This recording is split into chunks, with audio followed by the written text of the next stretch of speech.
ಈ ಕಾರ್ಯಕ್ರಮದ ಪ್ರಾಯೋಜಕರು ಜೈನ್ ಇರಿಗೇಷನ್ ಸಿಸ್ಟಮ್ಸ್ ಲಿಮಿಟೆಡ್, ಜಾಗತಿಕ ತುಂತುರು ಮತ್ತು ಹನಿ ನೀರಾವರಿ ಉಪಕರಣಗಳ ಉತ್ಪಾದಕರು, ಬೇಸಾಯ ತಂತ್ರಜ್ಞಾನ ನಿರೂಪಕರು ಹಾಗೂ ರೋಗರಹಿತ ಟಿಶ್ಯೂ ಕಲ್ಚರ್ ಗಿಡಗಳು. ಕ್ಯಾಡ್ಬರೀಸ್, ಕೋಕೋ ಬೆಳೆಸಿ ಅಧಿಕ ಆದಾಯ ಗಳಿಸಿ. ವೀಕ್ಷಕರೇ ನಮಸ್ಕಾರ. ಇವತ್ತಿನ ಕೃಷಿ ಋಷಿ ಅಂಗಳದಲ್ಲಿ ಕಾರ್ಯಕ್ರಮಕ್ಕೆ ನಮಗೆ ಸ್ವಾಗತ. ವೀಕ್ಷಕರೇ, ಇವತ್ತು ಕೆಳದಿ ಶಿವಪ್ಪ ನಾಯಕ ಕೃಷಿ ಮತ್ತು ತೋಟಗಾರಿಕಾ ವಿಜ್ಞಾನಗಳ ವಿಶ್ವವಿದ್ಯಾಲಯ ಶಿವಮೊಗ್ಗದಲ್ಲಿದ್ದೀವಿ. ಇಲ್ಲಿ ಅನುವಂಶೀಯತೆ ಮತ್ತು ಸಸ್ಯ ತಳಿ ಅಭಿವೃದ್ಧಿ ವಿಭಾಗದಲ್ಲಿ ಸಾಂಪ್ರದಾಯಿಕವಾಗಿ ಬೆಳೀತಿರುವಂತಹ ಭತ್ತಗಳ ಒಂದು ಸಂಗ್ರಹಾಲಯವನ್ನು ಮಾಡಿದ್ದಾರೆ. ಇದರ ಕುರಿತಾಗಿ ನಮಗೆ ಮಾಹಿತಿಯನ್ನು ಕೊಡಲಿಕ್ಕೆ ಇವತ್ತಿನ ಕಂತಿನಲ್ಲಿ ಡಾಕ್ಟರ್ ದುಷ್ಯಂತ್ ಕುಮಾರ್ ಸರ್ ಅವರಿದ್ದಾರೆ. ಏನಕ್ಕೆ ಈ ರೀತಿಯ ಒಂದು ಸಾಂಪ್ರದಾಯಿಕ ಭತ್ತದ ತಳಿಗಳನ್ನು ಇವರು ಇಲ್ಲಿ ಸಂಗ್ರಹಣೆ ಮಾಡಿದ್ದಾರೆ, ಇದರ ವಿಶೇಷತೆಗಳೇನು, ಯಾವುದಾದ್ರೂ ಈ ರೀತಿಯ ಒಂದು ಭತ್ತಗಳನ್ನು ಸಂಗ್ರಹಣೆ ಮಾಡಿದಾರಲ್ಲ ಇದ್ರದ್ದು ಏನು ಉಪಯೋಗ ಇದೆ, ಅದನ್ನು ಇವರು ಯಾವ ರೀತಿ ಒಂದು ಅನುವಂಶೀಯತೆಯಲ್ಲಿ ಉಪಯೋಗ ಮಾಡ್ತಾರೆ, ಹೊಸ ತಳಿಗಳನ್ನು ಯಾವ ರೀತಿ ಅಭಿವೃದ್ಧಿ ಮಾಡ್ತಾರೆ, ಆ ನಿಟ್ಟಿನಲ್ಲಿ ಹೊಸ ತಳಿಗಳನ್ನೇನಾದರೂ ಇವರು ಬಿಡುಗಡೆ ಮಾಡಿದ್ದಾರೆ ಅನ್ನುವ ಎಲ್ಲ ಮಾಹಿತಿಗಳನ್ನು ಅವರಿಂದ ಕೇಳಿ ತಿಳಿದುಕೊಂಡು ಬರೋಣ ಬನ್ನಿ. ಎಲ್ಲರಿಗೂ ನಮಸ್ಕಾರ.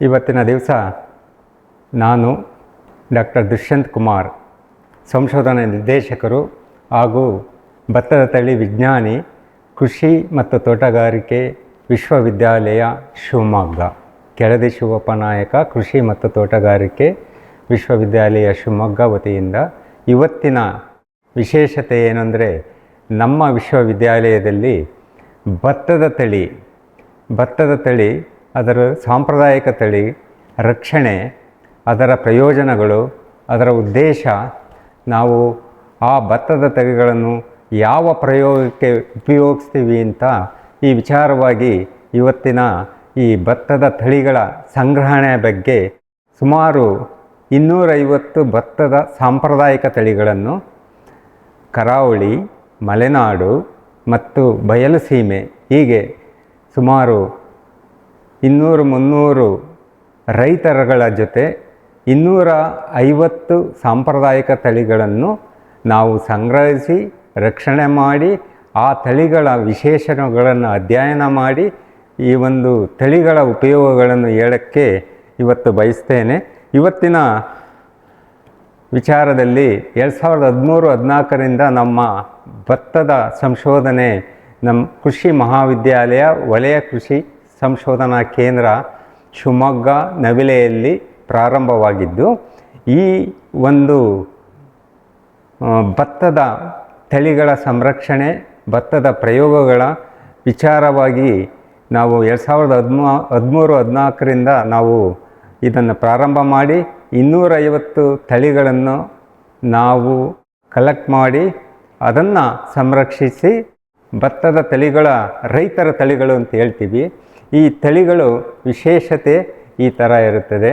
ಅವು ಅತಿ ಎತ್ತರ ಇರುತ್ತೆ, ಅತಿ ಗಿಡ್ಡ ಇರುತ್ತೆ, ವಿಶೇಷವಾಗಿ ಕಾಳಿನ ಗುಣಗಳನ್ನು ವಿಭಿನ್ನವಾಗಿರುತ್ತದೆ. ಅದರ ಜೊತೆಗೆ ಆ ತಳಿಗಳು ಅಲ್ಪಾವಧಿ ತಳಿಗಳಾಗಿರುತ್ತೆ, ದೀರ್ಘಾವಧಿ ತಳಿಗಳಾಗಿರುತ್ತೆ ಮತ್ತು ಮಧ್ಯಮಾವಧಿ ತಳಿಗಳಾಗಿರುತ್ತದೆ.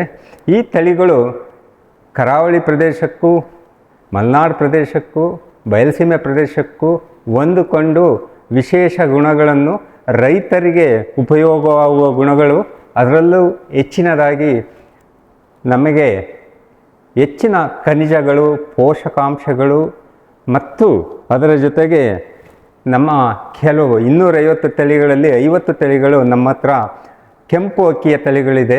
ಇನ್ನು 200 ತಳಿಗಳಲ್ಲಿ ಬಿಳಿ ಮತ್ತು ಕಪ್ಪು ಅಕ್ಕಿಯ ತಳಿಗಳನ್ನು ನಾವು ಈ ಒಂದು ಸಂಗ್ರಹಾಲಯದಲ್ಲಿ, ಅಂದರೆ ಭತ್ತ ಜೀನ್ ಬ್ಯಾಂಕ್ ಅಂತ ನಾವೇನು ಇಂಗ್ಲೀಷ್ನಲ್ಲಿ ಆಂಗ್ಲ ಭಾಷೆಯಲ್ಲಿ ಹೇಳ್ತೀವಿಲ್ಲ, ಭತ್ತದ ತಳಿಗಳ ಸಂಗ್ರಹಣೆ ನಮ್ಮ ಕೇಂದ್ರದಲ್ಲಿ ನಾವು ಮಾಡಿದ್ದೀವಿ. ಈ ವಿಶೇಷಣ ಗುಣಗಳಿಂದ 250 ತಳಿಗಳನ್ನು ನಾವು ಮಾಡ್ಕೊಳ್ತಾ ಹೋಗ್ತಾ ಇದ್ದೀವಿ.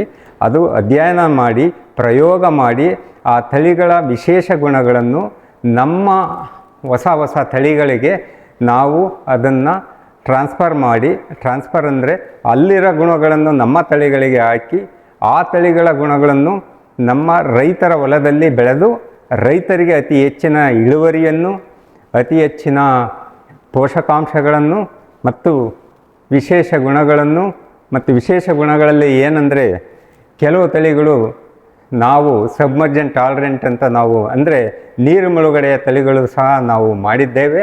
ಅದರಲ್ಲಿ ಮೈಸೂರು ಮಲ್ಲಿಗೆ ಅಂತ ಒಂದು ಸಾಂಪ್ರದಾಯಿಕ ತಳಿ ವಿಶೇಷ ಗುಣಗಳನ್ನು ಹೊಂದಿದ್ದು, ನಮ್ಮ ನೀರೈಟಿ ತಳಿಗಳಿಗೆ ನಮ್ಮ ರೈತರಲ್ಲಿ ಬರುವ ತಳಿಗಳಿಗೆ ಅದನ್ನು ನಾವು ಸಂಕೀರ್ಣ ಮಾಡಿ ಹೊಸ ಹೊಸ ತಳಿಗಳನ್ನು ನಾವು ಬಿಡುಗಡೆ ಮಾಡಿದ್ದೇವೆ.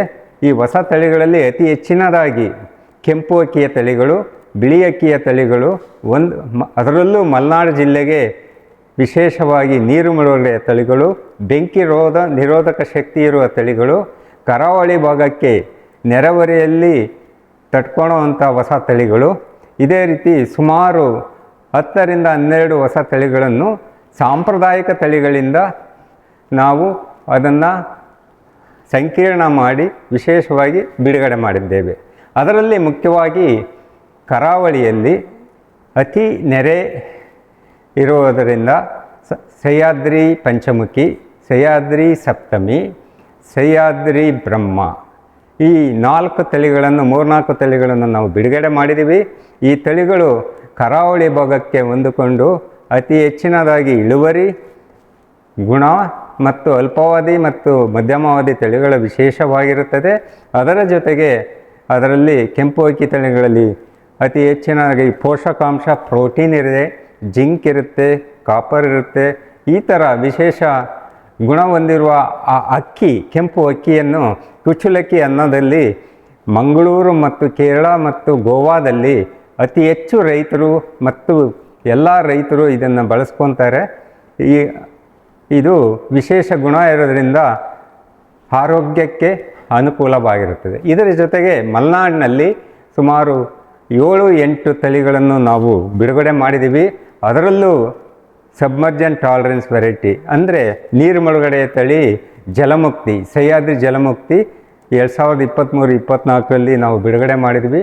ಅದರ ಜೊತೆಗೆ ಸಹ್ಯಾದ್ರಿ ಭರತ್ ಅಂತ KHP 13 ಅಂತ ಆ ತಳಿನನ್ನು ದೀರ್ಘಾವಧಿ ತಳಿಯಾಗಿ ಮಲೆನಾಡು ಜಿಲ್ಲೆಗಳಿಗೆ ನಾವು, ಅದರ ಜೊತೆಗೆ ತುಂಗ ಎಂಬ ಹೊಸ ತಳಿಗಳನ್ನು ನಾವು ಮಲೆನಾಡು ಜಿಲ್ಲೆಯಲ್ಲಿ ಸುಮಾರು 1.5 ಅಂದರೆ ಲ್ಯಾಕ್ ಹೆಕ್ಟೇರ್ಸ್ ಮಲೆನಾಡು ಜಿಲ್ಲೆಗಳಲ್ಲಿ 23 ತಾಲೂಕುಗಳಿದ್ದಾವೆ.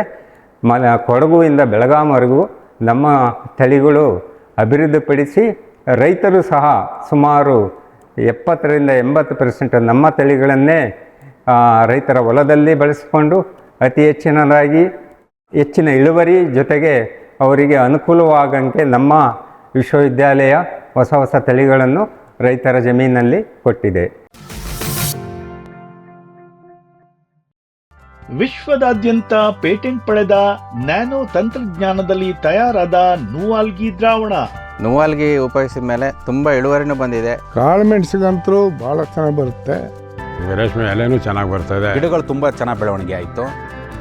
ಯಾವುದೇ ರಾಸಾಯನಿಕ ಅಥವಾ ವಿಶೇಷ ಗೊಬ್ಬರಗಳ ಗೊಡವೆ ಇಲ್ಲದೆ ಎಲ್ಲ ಬೆಳೆಗಳಲ್ಲಿ ಉತ್ತಮ ಗುಣಮಟ್ಟದ ಅಧಿಕ ಫಸಲನ್ನು ಪಡೆಯಿರಿ. ಯಾವಾಗಲೂ ನನ್ನ ಇರೋವರೆಗೂ ನೂವಾಲ್ಗಿ ಅಂತೂ ಬಿಟ್ಟು ಬಾಳಲ್ಲ ಅಂತ ಒಂದು ಭರವಸೆ ಕೊಡ್ತೀನಿ. ವೆಟ್ ಗಿಡಮೂಲಿಕ ಉತ್ಪನ್ನಗಳು. ಮೇಷ ಟಾನಿಕ್, ಕುರಿ ಮತ್ತು ಆಡುಗಳ ಒತ್ತಡ, ರೋಗ, ಕ್ರಿಮಿ ನಿವಾರಕ, ಹೆಚ್ಚಿನ ಬೆಳವಣಿಗೆ. ಕುಕ್ಕುಟ ಟಾನಿಕ್, ಕಡಿಮೆ ಆಹಾರ, ಉತ್ತಮ ಆರೋಗ್ಯ, ಕೋಳಿಗಳ ಅಧಿಕ ಬೆಳವಣಿಗೆ. ಕೆಚ್ಚಲು ಕೇರ್, ಕೆಚ್ಚಲು ಬಾವು ಬರದಂತೆ ತಡೆಯಲು, ಬಂದರೆ ಬಾವು ನೋವು ಶಮನಕ್ಕೆ. ವೆಟ್ ಉತ್ಪಾದನೆ, ಶ್ರಮಜೀವಿಯಿಂದ ಸರಬರಾಜು.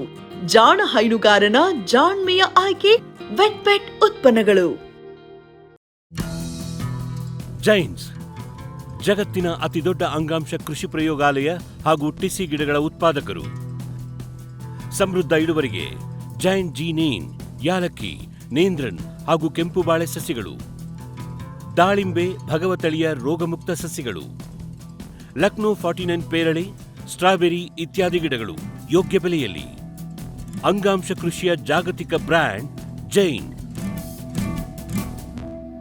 ಕೋಕೋ ಈಗ ಕರ್ನಾಟಕದ ವಾಣಿಜ್ಯ ತೋಟದ ಬೆಳೆಗಳಲ್ಲೊಂದು. ಅಧಿಕ ಇಳುವರಿಯ ಹೈಬ್ರಿಡ್ F1 ಗಿಡಗಳು ಕ್ಯಾಡ್ಬರಿ ನರ್ಸರಿಗಳಲ್ಲಿ ಮಾತ್ರ ಲಭ್ಯ. ಗಿಡ ಬೇಕಾದವರು ಕ್ಯಾಡ್ಬರಿ ಅಧಿಕಾರಿಗಳನ್ನು ಸಂಪರ್ಕಿಸಿ.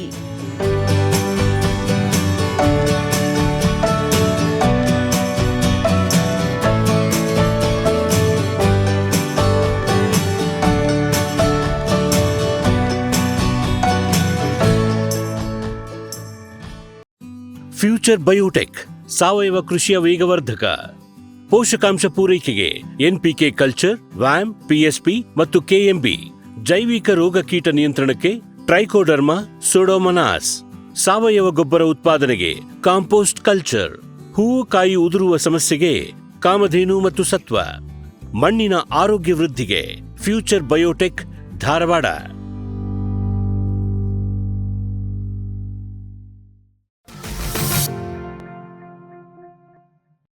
ಇದರ ಜೊತೆಗೆ ಸುಮಾರು ಅಚ್ಚುಕಟ್ಟು ಪ್ರದೇಶ ಅಂದರೆ ವಲಯ 7.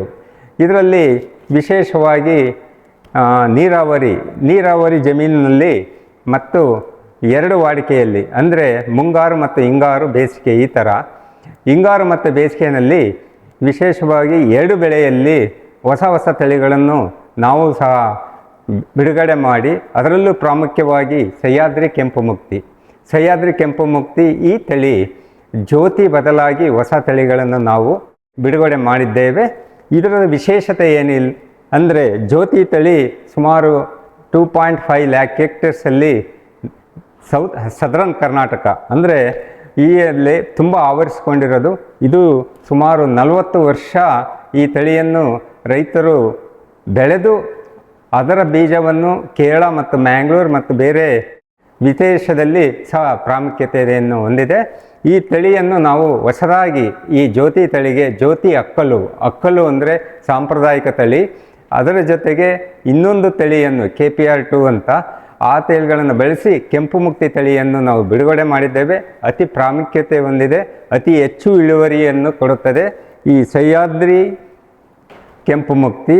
ಇದರ ಜೊತೆಗೆ ಅದಕ್ಕೆ ಬೆಂಕಿ ನಿರೋಧಕ ಶಕ್ತಿಯನ್ನು ಹೊಂದಿದೆ. ಅಂದರೆ ಜ್ಯೋತಿ ಅತಿ ಪ್ರಮುಖವಾಗಿ 20-30 ವರ್ಷ ಹಳೆಯಾದ ತಳಿಯಲ್ಲಿ ಸಾಕಷ್ಟು ಬೆಂಕಿ ರೋಗ ಇರ್ಬೋದು ಮತ್ತು ಇಳುವರಿ ಇರ್ಬೋದು, ಬೇರೆ ಬೇರೆ ಗುಣಲಕ್ಷಣಗಳಿಂದ ಇದೊಂದು ಸಾಕಷ್ಟು ಬದಲಾವಣೆ ಕಂಡು ರೈತರ ಜಮೀನಿನಲ್ಲಿ ಅತಿ ಕಡಿಮೆ ಇಳುವರಿ ಅಂತ ಬಂದಂಥ ಜ್ಯೋತಿ ತಳಿಯ ಬದಲಾಗಿ ಸಹ್ಯಾದ್ರಿ ಕೆಂಪು ಮುಕ್ತಿ ಎಂಬ ಹೊಸ ತಳಿಗಳನ್ನು ನಾವು 2022-23ರಲ್ಲಿ ಬಿಡುಗಡೆಗೊಳಿಸಿ, ಅದು ಅತಿ ಹೆಚ್ಚಿನದಾಗಿ ವಲಯ 7 ಅಂದರೆ ಅಚ್ಚುಕಟ್ಟು ಪ್ರದೇಶ, ಭದ್ರಾವತಿ ಇರ್ಬೋದು, ಶಿಕಾರಿಪುರ ಇರ್ಬೋದು, ಸೊರಬ ಇರ್ಬೋದು, ಹೊನ್ನಾಳಿ ಇರ್ಬೋದು ಮತ್ತು ಬೇರೆ ಜಿಲ್ಲೆಗಳಾದಂಥ ಹಾಸನ ಇರ್ಬೋದು, ಮೈಸೂರು ಜಿಲ್ಲೆ ಇರ್ಬೋದು. ಇದು ರೈತರಿಂದ ರೈತರಿಗೆ ಸುಮಾರು 2 ಲಕ್ಷ ಹೆಕ್ಟೇರ್ಸ್ ಪ್ರದೇಶಕ್ಕೆ ಇದು ಬರುವಂಥ ತಳಿಗಳನ್ನು ನಮ್ಮ ವಿಶ್ವವಿದ್ಯಾಲಯ 2021-22ರಲ್ಲಿ ಈ ತಳಿಗಳನ್ನು ಬಿಡುಗಡೆ ಮಾಡಿ, ಇದರ ಜೊತೆಗೆ ನಾವು 250 ತಳಿಗಳ ಇವತ್ತಿನ ಈ ಒಂದು ಜೀನ್ ಬ್ಯಾಂಕ್ ಏನು ಹೇಳ್ತೀವಿ, ಭತ್ತದ ಸಂಗ್ರಹಣೆ, ಈ ಒಂದು ಮಾಡುವ ಉದ್ದೇಶ ಏನು ಅಂದರೆ, ಈ ತಳಿಗಳಲ್ಲಿ ವಿಶೇಷ ಗುಣಗಳ ಆಯುಕ್ತ ಅಧ್ಯಯನ ಮಾಡಿ ಪ್ರಯೋಗ ಮಾಡಿ, ಅದನ್ನು ಭತ್ತದ ತಳಿಗಳ ಕಾಳುಗಳನ್ನು ಪ್ರಯೋಗ ಮಾಡಿ ಅದರಲ್ಲಿರುವ ಅಂಶಗಳನ್ನು ಗುರುತಿಸಿ ಈ ತಳಿಗಳ ಗುಣಗಳನ್ನು ನಾವು ಯಾವುದೇ ಬೀಜ ಅವರಿಗೆ ಬೇಕು ಅಂದಾಗ ಆ ಬೀಜವನ್ನು ವಿಶೇಷ ಗುಣಗಳಿದ್ದರೆ, ಅಂದರೆ ವಿಶೇಷ ಗುಣಗಳೆಂದರೆ ಉದಾಹರಣೆಗೆ ಬೆಂಕಿ ನಿರೋಧಕ ಶಕ್ತಿ ಇರ್ಬೋದು, ಅಥವಾ ನೀರು ಮುಳುಗಡೆ ಶಕ್ತಿ ಇರ್ಬೋದು, ಸ್ಥಿರ ವಾತಾವರಣ ಇರ್ಬೋದು, ಬೇರೆ ಬೇರೆ ವಾತಾವರಣದ ಇರ್ಬೋದು, ಅಲ್ಪಾವಧಿ ತಳಿ ಇರ್ಬೋದು. ಈ ಥರ ವಿಶೇಷ ಗುಣ, ಕಾಳಿನ ಗುಣ ಇರ್ಬೋದು, ಉದ್ದ ಇರ್ಬೋದು, ದಪ್ಪ ಇರ್ಬೋದು, ಅಥವಾ ಸಣ್ಣ ಅಕ್ಕಿ ಇರ್ಬೋದು, ಕೆಂಪು ಅಕ್ಕಿ ಇರ್ಬೋದು, ಕಪ್ಪು ಅಕ್ಕಿ ಇರ್ಬೋದು, ಪೋಷಕಾಂಶಗಳನ್ನು ಆವರಿಸಿ ಎಲ್ಲ ತಳಿಗಳನ್ನು ಸಂಗ್ರಹಣೆ ಮಾಡಿರೋ ಉದ್ದೇಶ ಅಷ್ಟೇ. ಇದರಲ್ಲಿ ರೈತರೇ ಆಗಲಿ, ವಿಜ್ಞಾನಿಗಳಲ್ಲೇ ಆಗಲಿ, ಬೇರೆ ಇತರ ಸಾರ್ವಜನಿಕರೇ ಆಗಲಿ ಈ ಬೀಜಗಳನ್ನು ಬಳಸಿ ಮತ್ತೆ ಆ ಬೀಜಗಳಲ್ಲಿ ಉಪಯುಕ್ತ ಆಗುವಂಥ ವಿಶೇಷ ಗುಣಗಳನ್ನು ಅವರು ಈ ಒಂದು ತಳಿಯಿಂದ ಬೇರೆ ತಳಿಗೆ ಟ್ರಾನ್ಸ್ಫರ್ ಮಾಡ್ಬೋದು.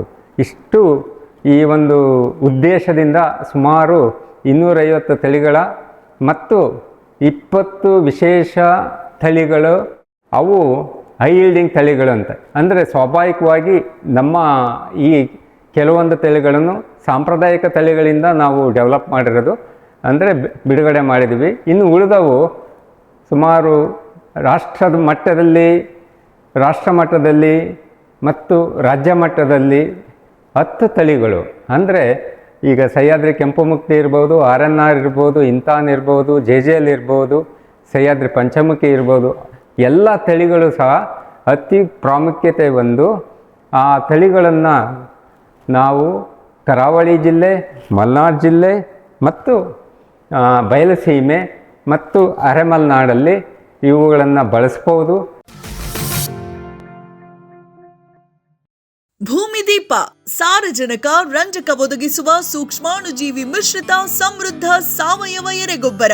ಕಾಳು ಮೆಣಸಿಗೆ ಟ್ರೈಕೋಡರ್ಮಾ ಸಂವರ್ಧಿತ ವಿಶೇಷ ಎರೆಗೊಬ್ಬರ. ಕುದುರೆ, ಹೇಸರಗತ್ತೆ, ಲದ್ದಿಯ ಅಧಿಕ ಪೌಷ್ಟಿಕಾಂಶದ ಅಶ್ವಸಾರ ಎರೆಗೊಬ್ಬರ. ಎನ್ಪಿಕೆ, ಲಘು ಮತ್ತು ಸೂಕ್ಷ್ಮ ಪೋಷಕಾಂಶಗಳು, ಸಸ್ಯ ಪ್ರಚೋದಕಗಳು ಹಾಗೂ ಹಾರ್ಮೋನುಗಳ ಆಗರ ಭೂಮಿದೀಪ ಎರೆಗೊಬ್ಬರ.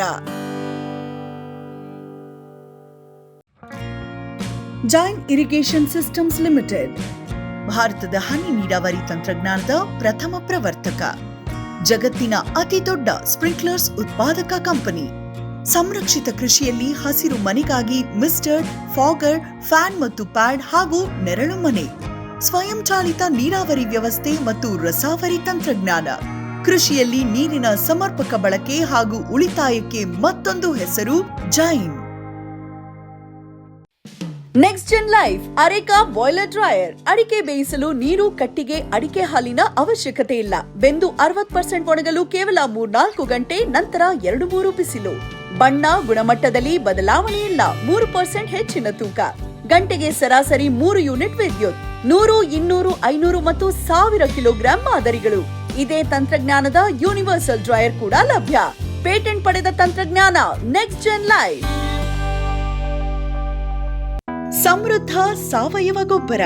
ಎಂಎಸ್ಜಿಪಿ ಮತ್ತು ಕೆಸಿಡಿಸಿ ಉತ್ಪಾದನೆ. ಫಾರ್ಮ್ ಟಿವಿಯಿಂದ ಸರಬರಾಜು.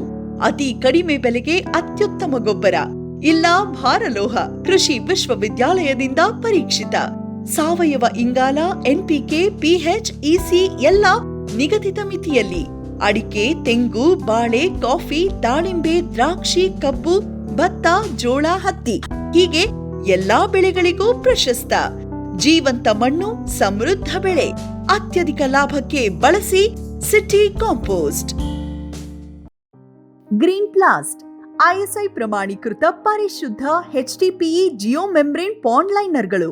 ಕೃಷಿ ಹೊಂಡ, ಕೆರೆ, ಕಾಲುವೆ, ಮೀನುಕೊಳ, ಸ್ಪಿರುಲಿನಾ ಹೊಂಡಗಳಿಗೆ ಬೇಕಾದ ಆಕಾರ ಮತ್ತು ವಿಸ್ತೀರ್ಣಗಳಲ್ಲಿ ಸರ್ಕಾರದ ಸಬ್ಸಿಡಿ ಯೋಜನೆಯಡಿ ಲಭ್ಯ. 100% ಪುನರ್ಬಳಕೆ, ಯುವಿ ಮತ್ತು ಒಡಕು ನಿರೋಧಕ, ಪಕ್ಕಾ ಜೋಡಣೆ, 5 ವರ್ಷಗಳ ಲಿಖಿತ ವಾರಂಟಿ. ಗ್ರೀನ್ ಪ್ಲಾಸ್ಟ್. ವೆಟ್ಪೆಟ್ ಗಿಡಮೂಲಿಕಾ ಉತ್ಪನ್ನಗಳು. ಬೋವಿಟೋನ್ ವೆಟ್ 33 ಗಿಡಮೂಲಿಕೆಗಳ ಜಾನುವಾರು ಆರೋಗ್ಯವರ್ಧಕ ಟಾನಿಕ್. ದೂದ್ ಪ್ಲಸ್ ಅಧಿಕ ಹಾಲು, ಡಿಗ್ರಿ ಮತ್ತು ಫ್ಯಾಟ್. ರಾಸು ಸುಲಭವಾಗಿ ಹಾಲಿಳಿಸುತ್ತದೆ. ಫಾಸ್ಟ್ ಪ್ಲಸ್ ಗರಿಷ್ಠ ರಂಜಕ, ಕ್ಯಾಲ್ಸಿಯಂ, ಜೀವಸತ್ವಗಳು, ಖನಿಜಗಳು, ಪ್ರೋಬಯೋಟಿಕ್ಸ್ ಇತ್ಯಾದಿ. ಹಸು, ಎತ್ತು, ಎಮ್ಮೆ, ಕೋಣ, ಹಂದಿ, ಕುರಿ, ಆಡು, ಕೋಳಿಗಳಿಗೆ. ವೆಟ್ ಪೆಟ್ ಫಾರ್ಮುಲೇಷನ್ಸ್ ಉತ್ಪಾದನೆ. ಶ್ರಮಜೀವಿಯಿಂದ ಸರಬರಾಜು. ಜಾಣ ಹೈನುಗಾರನ ಜಾಣ್ಮೆಯ ಆಯ್ಕೆ ವೆಟ್ ಪೆಟ್ ಉತ್ಪನ್ನಗಳು. ನಾನು ಇದುವರೆಗೂ 250 ತಳಿಗಳ ಬಗ್ಗೆ ವಿಶೇಷ ಗುಣಗಳು ಹೇಳಿದೆ. ಈಗ ತಳಿಗಳನ್ನು, ಸಾಂಪ್ರದಾಯಿಕ ತಳಿಗಳ ಬೀಜ ಉತ್ಪಾದನೆ ಅಥವಾ ಸಂರಕ್ಷಣೆ ಇರ್ಬೋದು. ಈಗ ನಾವು ನಮ್ಮ ಪ್ರಯೋಗದಲ್ಲಿ ಸಾಂಪ್ರದಾಯಿಕ ತಳಿಗಳನ್ನು ನಮ್ಮ ಜೊತೆ, ಅಂದರೆ ನಮ್ಮ ಕೇಂದ್ರದಲ್ಲಿ ತಂದು ಅದರ ಬೀಜಗಳನ್ನು ಪರೀಕ್ಷೆ ಮಾಡಿ ಒಂದೇ ರೀತಿಯ ಬೀಜಗಳನ್ನು ನಾವು ಆಯ್ಕೆ ಮಾಡಿಕೊಂಡು ಅದನ್ನು ಗದ್ದೆಗಳಲ್ಲಿ ಹಾಕ್ಕೊಂಡು ಆ ಗದ್ದೆಗಳಲ್ಲಿ ಬೆಳೆದ ಮೇಲೆ ಒಂದು ತಳಿಗೂ ಇನ್ನೊಂದು ತಳಿಗೂ ಯಾವುದೇ ರೀತಿ ಮಿಕ್ಸ್ ಆಗಬಾರ್ದು. ಅಂದರೆ ಯಾವುದೇ ರೀತಿ ಕಾಳು ಬೇರೆ ಬೇರೆ ರೀತಿಯಲ್ಲಿ ಇರಬಾರ್ದು. ಆ ಬೀಜೋತ್ಪಾದನೆಯಲ್ಲಿ ಏನು ಮಾಡ್ತೀವಿ ಅಂದರೆ, ಆ ಬೀಜೋತ್ಪಾದನೆ ಅಂದರೆ ಪ್ರಯೋಗ. ಆ ಪ್ರಯೋಗದಲ್ಲಿ ಬೀಜೋತ್ಪಾದನೆಯಲ್ಲಿ ಆ ತಳಿಯ ಗಿಡದ, ಅಂದರೆ ಭತ್ತದ ಗಿಡದ ಮೊದಲನೇ ತೆನೆ, ಅಂದರೆ ಪ್ಯಾನಿಕಲ್ ಅಂತೀವಿ, ಪ್ಯಾನಿಕಲ್ ಅಂತೀವಿ, ಮೊದಲನೇ ತೆನೆಯನ್ನು ಆಯ್ಕೆ ಮಾಡ್ಕೋಬೇಕು. ಅದಕ್ಕೆ ತಾಯಿ ಬೀಜ ಅಂತಾರೆ. ಆ ಆಯ್ಕೆಯಲ್ಲಿ ವಿಶಿಷ್ಟವಾಗಿ ನುರಿತ ವಿಜ್ಞಾನಿ ಆಗಿರ್ಬೋದು ಅಥವಾ ನುರಿತ ರೈತರಾಗಿರ್ಬೋದು, ಆ ಕಾಳುಗಳನ್ನು ನೋಡಿದಾಗ ಅದೇ ತಳಿ, ಈಗ ಮೈಸೂರು ಮಲ್ಲಿಗೆಯ ತಳಿ ವಿಶೇಷ. ಅದು ಹೇಗೆ ಇದೆ ಅಂದರೆ ಅದು ಸಣ್ಣ ಉದ್ದ ದಪ್ಪ, ಆ ಥರ ತಳಿಗಳನ್ನು ಕಾಳುಗಳನ್ನು ಆಯ್ಕೆ ಮಾಡಿ ಅದೇ ರೀತಿ ಕಗ್ಗ ತಳಿ ಇರ್ಬೋದು. ಯಾಕೆಂದರೆ 250 ತಳಿ ಇದೆ, ಕಗ್ಗ ಬೇರೆ ಇರುತ್ತೆ ಮತ್ತು ಮೈಸೂರು ಮಲ್ಲಿಗೆ ಬೇರೆ ಇರುತ್ತೆ ಮತ್ತು ಬೇರೆ ಬೇರೆ ತಳಿಗಳ ಕಾಳುಗಳು ಬೇರೆ ಬೇರೆ ರೀತಿ ಇರುತ್ತೆ. ಈ ಒಂದು ಪ್ರಯೋಗದಲ್ಲಿ ನಾವೇನು ಮಾಡ್ತೀವಿ ಅಂದರೆ ಅದೇ ಕಾಳುಗಳನ್ನು ಸಂರಕ್ಷಿಸಬೇಕು ಅಂತ ನಾವು, ಅಂದರೆ ಅದೇ ಬೀಜನ ನಾವು ಉಳಿಸ್ಕೋಬೇಕು ಅಂದರೆ, ತಾಯಿ ಬೀಜನ ನಾವು ಉಳಿಸ್ಕೋಬೇಕು ಅಂದರೆ ಮೊದಲನೇ ತೆನೆಯನ್ನು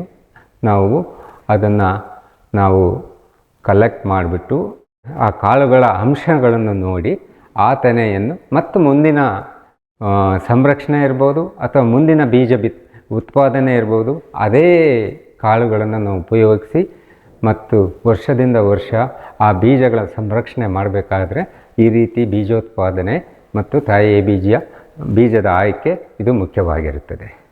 ಇದನ್ನು ನಾವು 1 ವರ್ಷ 2 ವರ್ಷ 3 ವರ್ಷ 4 ವರ್ಷ ಮಾಡ್ಕೊತ ಬಂದರೆ ಆ ಅನುವಂಶೀಯತೆಯ ಗುಣ, ಅಂದರೆ ಆ ಸಾಂಪ್ರದಾಯಿಕ ಅನುವಂಶೀಯತೆಯ ಗುಣ, ಅಂದರೆ ಇಂಗ್ಲೀಷ್ನಲ್ಲಿ ಜೆನೆಟಿಕ್ ಪ್ಯೂರಿಟಿ, ಅಂದರೆ ಆ ತಳಿಗಳ ಪ್ಯೂರಿಟಿಯನ್ನು ನಾವು ಕಾಪಾಡ್ಕೊಂಬರ್ಬೇಕಾದ್ರೆ 1 ವರ್ಷ 2 ವರ್ಷ 3 ವರ್ಷ 4 ವರ್ಷ 5 ವರ್ಷದಿಂದ ನಾವು ಮಾಡ್ಕೊಂಬಂದು ಅದನ್ನು ಆ ಕಾಳುಗಳನ್ನು ಅತಿ ಹೆಚ್ಚಿನ ಒಂದು ಗದ್ದೆಗಳಲ್ಲಿ ಹೆಚ್ಚಿನ ಬೀಜ ಪ್ರಮಾಣವನ್ನು ಮಾಡಬೇಕು ಅಂದರೆ ಮತ್ತು ಅದನ್ನು ಅಂದರೆ ರೈತರಿಗೆ ಕೊಡಬೇಕಾದ್ರೆ ಇನ್ಕ್ರೀಸ್ ಮಾಡಬೇಕಾದ್ರೆ ನಾವು ಅತಿ ಹೆಚ್ಚಿನದಾಗಿ ಅದನ್ನು ಮಾಡ್ಕೋಬೇಕಂದ್ರೆ 5 ವರ್ಷ ನಾವು ಜೆನೆಟಿಕ್ ಪ್ಯೂರಿಟಿ ಕಾಪಾಡ್ಕೊಂಬಂದು ಅದೇ ಬೀಜನ ಗದ್ದೆಗಳಲ್ಲಿ ಮತ್ತೆ ಉಪಯೋಗಿಸ್ಕೋಬಹುದು. ಆದರೆ ನಮ್ಮ ಈ ಪ್ರಯೋಗಾಲಯದಲ್ಲಿ ಅಂದರೆ ಭತ್ತದ ಸಂಗ್ರಹಣೆಯಲ್ಲಿ ಅದೇ ಬೀಜನ 10 ವರ್ಷದಿಂದ 15 ವರ್ಷದಲ್ಲಿ ನಾವು ಸಂರಕ್ಷಿಸಬೇಕು ಅಂದರೆ ವಿಧಾನಗಳಿದೆ. ಅಂದರೆ ಒಂದು 20 ಡಿಗ್ರಿ ಇರ್ಬೋದು, 80 ಡಿಗ್ರಿ ಸೆಲ್ಸಿಯಸ್ ಅಂದರೆ ತಾಪಮಾನದಲ್ಲಿ ಲಿಕ್ವಿಡ್ ನೈಟ್ರೋಜನ್ ಅನ್ನೋ ಅಂಶದಲ್ಲಿ ಸುಮಾರು 10 ರಿಂದ 15 ವರ್ಷಗಳ ತನಕ ಆ ಬೀಜ ಪರಿವರ್ತನೆ ಆಗೋದಿಲ್ಲ. ಆ ಬೀಜ ಸುಮಾರು 10 ವರ್ಷಗಳ ನಂತರನೂ ಬಳಸ್ಬೋದು. ಆ ಒಂದು ಸಂಗ್ರಹಾಲಯ ಅಥವಾ ಸಂರಕ್ಷಣೆ ಅಂದರೆ ಕನ್ಸರ್ವೇಷನ್ ಅಂತ ಹೇಳ್ತೀವಿ. ಇದನ್ನು ನಾವು ನಮ್ಮ ವಿಶ್ವವಿದ್ಯಾಲಯದ ವಲಯ ಕೃಷಿ ಮತ್ತು ಕೇಂದ್ರದಲ್ಲಿ ನಾವು ಅವನ್ನು ಬಳಸಿ ಸುಮಾರು 10 ರಿಂದ 15 ವರ್ಷ ತನಕ ಆ ತಳಿಗಳನ್ನು ಸಂರಕ್ಷಣೆ ಮಾಡ್ತಾಯಿದ್ದೀವಿ. ಇದರ ವಿಶೇಷ ಯಾಕೆಂದರೆ ನಾವು ಯಾಕೆ ಸಂರಕ್ಷಣೆ ಮಾಡಬೇಕು ಅಂದರೆ ನಾವು ಬೀಜಗಳಲ್ಲಿ ನಾವು ರೈತರೇ ಆಗಲಿ ವಿಜ್ಞಾನಿಗಳೇ ಇರಲಿ ಮತ್ತು ಹೊಸ ಮತ್ತು ವಿಶೇಷ ಗುಣಗಳ ತಳಿಗಳನ್ನು ನಾವು ಕಳ್ಕೋಬಾರ್ದು ಅಂತ ಈ ಒಂದು ಅಂಶದಿಂದ ನಾವು ಆ ತಳಿಗಳನ್ನು ಅತಿ ಹೆಚ್ಚಿನದಾಗಿ ನಾವು ಸಂರಕ್ಷಣೆಗೆ ಒತ್ತು ಕೊಟ್ಟು ಬೀಜ ಸಂಗ್ರಹಾಲಯದಲ್ಲಿ ನಾವು ಯಾವ ಬೀಜಗಳನ್ನು 250 ತಳಿಗಳನ್ನು ಇದುವರೆಗೂ ಸಂಗ್ರಹಣೆ ಮಾಡಿ ಯಾವುದೇ ವ್ಯತ್ಯಾಸವಿಲ್ಲದಂತೆ ನಾವು ನೋಡ್ಕೊಂಡಿದ್ದೀವಿ. ಈ ಒಂದು ಬೀಜಗಳನ್ನು ಮುಂದಿನ ದಿನಗಳಲ್ಲಿ ಅಂದರೆ 10 ವರ್ಷ ಬಿಟ್ಟು ಅದೇ ಬೀಜವನ್ನು ಉಪಯೋಗಿಸಿ ಮತ್ತೆ 10-15 ವರ್ಷ ಆದಮೇಲೆ ಮತ್ತೆ ಅದೇ ಪ್ರಯೋಗವನ್ನು ಮಾಡಿ ಮತ್ತೆ ಸಂರಕ್ಷಣೆ ನಾವು ಮಾಡಬೇಕಾಗತ್ತೆ. ಇದರ ಜೊತೆಗೆ ನಾವು ಕಾಳಿನ ಗುಣ, ಈಗ ವಿಶೇಷವಾಗಿ ಸಾಂಪ್ರದಾಯಿಕ ತಳಿಗಳಲ್ಲಿ ದಪ್ಪ ಅಕ್ಕಿನೂ ಇರುತ್ತದೆ, ಇಳುವರಿ ಇರ್ಬೋದು. ಈ ದಪ್ಪ ಅಕ್ಕಿನ ಮಂಡಕ್ಕಿ ಮಾಡೋಕ್ಕೆ ಆಗಲಿ, ಅವಲಕ್ಕಿ ಮಾಡೋಕ್ಕೆ ಆಗಲಿ ಮತ್ತು ಬೇರೆ ಬೇರೆ ರವೆ ಮಾಡೋದಕ್ಕೆ ಆಗಲಿ ಬಳಸ್ತಾರೆ. ಇವು ಯಾಕೆಂದರೆ ವಿಶೇಷ ಗುಣಗಳಿರ್ತದೆ ಇದರಲ್ಲಿ ಸಾಂಪ್ರದಾಯಿಕ ತಳಿಗಳಲ್ಲಿ ರುಚಿಯಾದ ಒಂದು ಅಂಶ ಇರೋದರಿಂದ ಅತಿ ಹೆಚ್ಚಿನದಾಗಿ ಮಂಡಕ್ಕಿ, ಅದರಲ್ಲೂ ಮಲೆನಾಡು ಜಿಲ್ಲೆಯಲ್ಲಿ ಮಂಡಕ್ಕಿ ಮತ್ತು ಸಾಗರ ಎಂಬ ತಾಲೂಕಿನಲ್ಲಿ ಅವಲಕ್ಕಿ, ಹೀಗೆ ತುಂಬ ಕಾರ್ಖಾನೆಗಳಿದ್ದಾವೆ. ಅಲ್ಲಿ ನಮ್ಮ ಸಾಂಪ್ರದಾಯಿಕ ತಳಿಗಳಾದ ಸಣ್ಣವಳ್ಳೆ ಇರ್ಬೋದು, ಜೋಳಗ ಇರ್ಬೋದು ಮತ್ತು ಅತಿ ಹೆಚ್ಚಿನದಾಗಿ ನಮ್ಮ ಯೂನಿವರ್ಸಿಟಿಯಿಂದ ಬಿಡುಗಡೆಯಾದ ತಳಿಗಳನ್ನು ಸಹ ದಪ್ಪ ಮತ್ತು ಕೆಂಪು, ದಪ್ಪ ಮತ್ತು ಬಿಳಿ ಮತ್ತು ಈ ಇತ್ತೀಚೆಗೆ ಬಿಡುಗಡೆಯಾದ ಸಹ್ಯಾದ್ರಿ ಕೆಂಪು ಮುಕ್ತಿನೂ ಆಗಲಿ ಮತ್ತು ಕರಾವಳಿ ಭಾಗದಲ್ಲಿರುವ ದಪ್ಪ ಮತ್ತು ಕೆಂಪು ಕುಚ್ಚಲಕ್ಕಿಗೆ ಆಗಲಿ ಈ ಒಂದು ವಿಶೇಷ ಗುಣಗಳಿರುವ ಈ ಸಾಂಪ್ರದಾಯಿಕ ತಳಿಗಳನ್ನು ರೈತರು ಹೆಚ್ಚಿಗೆ ಬಳಕೆ ಮಾಡಿ ಅದರಿಂದ ವಿಶೇಷವಾಗಿ ಅವರು ಏನು ಅವನ್ನ ಬಳಸಿದರೆ ತಮ್ಮ ಕೆಲವೊಂದು ಖನಿಜ ಅಂಶಗಳಿರಬಹುದು, ಬೇರೆ ಅಂಶ ಇರ್ಬೋದು, ಈ ಒಂದು ವಿಶೇಷ ಗುಣಗಳನ್ನು ಹೊಂದಿರುವ ಈ ಸಾಂಪ್ರದಾಯಿಕ ತಳಿಗಳ ವಿಶೇಷತೆ ಇರುವಂಥ ಮತ್ತಷ್ಟು ಬಳಕೆಯಾದರೆ ನಮ್ಮ ಆರೋಗ್ಯಕ್ಕೆ ಮತ್ತು ಈ ಒಂದು ಸಂರಕ್ಷಣೆ ಮಾಡಿದರೆ ವಿಶ್ವವಿದ್ಯಾಲಯದಿಂದ ಇರ್ಬೋದು, ರೈತರಿಂದ ಇರ್ಬೋದು, ಈ ಒಂದು ಸಂರಕ್ಷಣೆ ಮಾಡಿದರೆ ನಮ್ಮ ಮುಂದಿನ ದಿನಗಳಲ್ಲಿ ಇವುಗಳನ್ನು ಉಪಯೋಗಿಸ್ಕೊಂಡು ನಮ್ಮ ಭತ್ತದ ಒಂದು ಅಂದರೆ ಉದ್ಯಮ ಅಂತ ಏನು ಹೇಳ್ತೀವಿ, ಕೃಷಿ ಉದ್ಯಮ, ನಾವು ಅದನ್ನು ಮುಂದೆ ಸಹ ಇದನ್ನು ಮಾಡ್ತಾ ಹೋದರೆ ನಮ್ಮ ತಳಿಗಳು ಸಂರಕ್ಷಣೆಯಿಂದ 20, 25, 30 ವರ್ಷದವರೆಗೂ ನಮ್ಮ ರೈತರ ತಳಿಗಳು ಮುತ್ತಾತನ ಕಾಲದಿಂದ ಬಂದ ತಳಿಗಳನ್ನು ನಾವು ಸಂರಕ್ಷಣೆ ಮಾಡಿ ಅದನ್ನು ಬಳಸ್ಕೊಂಡ್ರೆ ಎಲ್ಲರಿಗೂ, ಎಲ್ಲ ವಿಜ್ಞಾನಿಗಳಾಗಬೇಕು, ರೈತರಿಗೆ ಅನುಕೂಲ ಆಗುತ್ತೆ ಅಂತ ತಿಳಿಸ್ತಾ ತಮಗೆಲ್ಲರಿಗೂ ಈ ಒಂದು ವಿಚಾರ ವಿನಿಮಯ ಮಾಡಿಕೊಂಡಿದ್ದಕ್ಕೆ ನಮ್ಮ ರೈತ ಬಾಂಧವರಿಗಿರ್ಬೋದು ಮತ್ತು ನಮ್ಮ T V forum T V ಅವರ ಒಂದು ಅಡಿಯಲ್ಲಿ ಈ ಒಂದು ವಿಚಾರ ವಿನಿಮಯ ನಾವು ಅಂದ್ಕೊಂಡಿದ್ದು ಮಾಡಿಕೊಂಡು ಅವರಿಗೆ ವಂದಿಸ್ತಾ ನಾನೊಂದೆರಡು ಮಾತನ್ನು ಮುಗಿಸ್ತೀನಿ. ವೀಕ್ಷಕರೇ, ಇಷ್ಟೊತ್ತು ನಮಗೆ ಡಾಕ್ಟರ್ ದುಷ್ಯಂತ್ ಕುಮಾರ್ ಸರ್ ಅವರು ಹೇಳ್ತಾ ಇದ್ರು, ಈ ನಮ್ಮ ಭತ್ತ ಸಂಗ್ರಹಾಲಯದಲ್ಲಿ 250ಕ್ಕಿಂತ ಹೆಚ್ಚು ಸಾಂಪ್ರದಾಯಿಕ ಭತ್ತಗಳನ್ನು ನಾವು ಸಂಗ್ರಹಣೆ ಮಾಡಿಟ್ಟಿದ್ದೇವೆ. ಈ ಒಂದು ಭತ್ತಗಳನ್ನು ಉಪಯೋಗಿಸಿಕೊಂಡು ನಾವು ಯಾವ ರೀತಿಯ ಒಂದು ಹೊಸ ತಳಿಗಳನ್ನು ಅಭಿವೃದ್ಧಿ ಮಾಡಿದ್ದೇವೆ. ಅದರಲ್ಲೂ ಇತ್ತೀಚೆಗೆ ಬಿಡುಗಡೆ ಆಗಿರುವಂಥ ಸಹ್ಯಾದ್ರಿ ಸಿರಿ, ಸಹ್ಯಾದ್ರಿ ಕೆಂಪು ಮುಕ್ತಿ, ಸಹ್ಯಾದ್ರಿ ಜಲಮುಕ್ತಿ, ಇವುಗಳನ್ನು ಯಾವ ರೀತಿ ತಯಾರು ಮಾಡ್ತೀವಿ ಮತ್ತು ಅದರ ಉಪಯೋಗ ಏನು ಅನ್ನೋದರ ಕುರಿತು ಸಾಕಷ್ಟು ಮಾಹಿತಿಯನ್ನು ನಮ್ಮೊಂದಿಗೆ ಹಂಚಿಕೊಂಡ್ರು. ಹಾಗಾಗಿ ಇಷ್ಟೊತ್ತು ಮಾಹಿತಿ ಕೊಟ್ಟಿದ್ದಕ್ಕೆ ಅವರಿಗೆ ಧನ್ಯವಾದಗಳನ್ನು ತಿಳಿಸುತ್ತಾ ಇವತ್ತಿನ ಒಂದು ಕೃಷಿ ಋಷಿ ಅಂಗಳದಲ್ಲಿ ಕಾರ್ಯಕ್ರಮವನ್ನು ಇಲ್ಲಿಗೆ ಮುಗಿಸ್ತಾ ಇದ್ದೀವಿ. ನಮಸ್ಕಾರಗಳು. ಈ ಕಾರ್ಯಕ್ರಮದ ಪ್ರಾಯೋಜಕರು ಜೈನ್ ಇರಿಗೇಷನ್ ಸಿಸ್ಟಮ್ಸ್ ಲಿಮಿಟೆಡ್, ಜಾಗತಿಕ ತುಂತುರು ಮತ್ತು ಹನಿ ನೀರಾವರಿ ಉಪಕರಣಗಳ ಉತ್ಪಾದಕರು, ಬೇಸಾಯ ತಂತ್ರಜ್ಞಾನ ನಿರೂಪಕರು ಹಾಗೂ ರೋಗರಹಿತ ಟಿಶ್ಯೂ ಕಲ್ಚರ್ ಗಿಡಗಳು. ಕ್ಯಾಡ್ಬರೀಸ್, ಕೋಕೋ ಬೆಳೆಸಿ ಅಧಿಕ ಆದಾಯ ಗಳಿಸಿ.